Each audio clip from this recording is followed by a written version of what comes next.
खबर वाराणसी से है, जहां पर ऑल इंडिया लोको रनिंग स्टाफ एसोसिएशन के केंद्रीय कार्यकारिणी समिति के निर्णयानुसार अखिल भारतीय स्तर पर लोको रनिंग स्टाफ 2 दिसंबर को सुबह 10 बजे से 4 दिसंबर को सुबह 10 बजे तक लोको रनिंग स्टाफ के लंबित मांगों को लेकर 48 घंटे का भूख उपवास पर रहते हुए ट्रेन संचालन करने का निर्णय लिया गया, जिसके परिप्रेक्ष्य में वाराणसी में काम एस होंडा जी की अध्यक्षता में पूर्वोत्तर रेलवे और उत्तर रेलवे के कर्मचारियों द्वारा संयुक्त रूप से वाराणसी लॉम्बी के समक्ष 48 घंटे का भूख उपवास शुरू हो गया है, जिसमें प्रमुख मांगे हैं कि टीए में 25% बढ़ोतरी के उपरांत माइलेज पे नियमानुसार टीए के अनुपात में बढ़ोतरी किया जाए। दूसरी मांग है कि किलोमीटर भत्ते में नियमानुसार 70% आयकर मुक्त रखा जाए। इसके साथ ही आवधिक विश्राम PR 46 घंटे सुनिश्चित किया जाए। मेल एक्सप्रेस 6 घंटे तक तथा मालगाड़ी 8 घंटे की अधिकतम ड्यूटी घंटे सुनिश्चित किया जाए। रात्रि ड्यूटी को लगातार अधिकतम 2 रात्रि ड्यूटी तक सीमित किया जाए। सहायक लोको पायलट से हैंड ब्रेक लगवाना, रिलीज करवाना,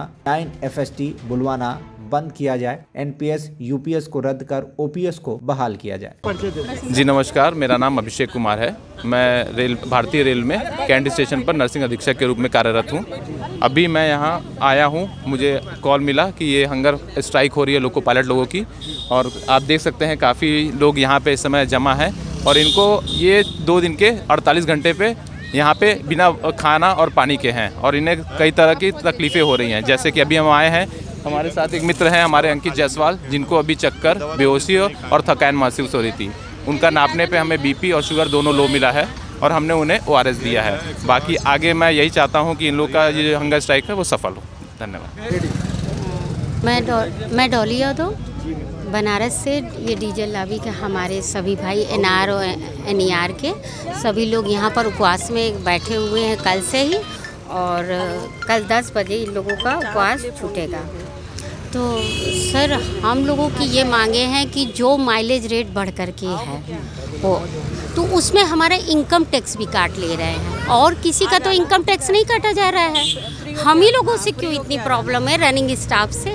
और ये रात दिन इतनी मेहनत कर रहे हैं, जाते हैं 4 नाइट जग रहे हैं, 4 रातें जग रहे हैं। 4 रातें अगर कोई भी नॉर्मल इंसान जग ले तो वो मुझसे आके बात करे। मैं यहीं बैठी हूँ, अभी मैं आपकी न्यूज़ के द्वारा ये बात कह रही हूँ कि अगर उनको लग रहा है कि यह हमारा ये जो हम लोगों को रेल प्रशासन पैसा दे रहा है बहुत उपलब्ध है, नहीं सर, हम लोग मानसिक तौर से और शारीरिक तौर से दोनों से ही बहुत प्रॉब्लम में रहते हैं। और क्या किसी को अच्छा लगता है कि ये 3-3 दिन तक ये लोग उपवास में बैठे रहे? इनको कितनी क्षति हो रही होगी शारीरिक और मानसिक, ये हम लोगों को भी हो रही है, हमारे बच्चों को भी हो रही है। फैमिली में भी लोग सुन रहे हैं तो लोग कहते हैं कि क्या क्यों 2-2 दिन के लिए भूखे बैठे हुए हैं।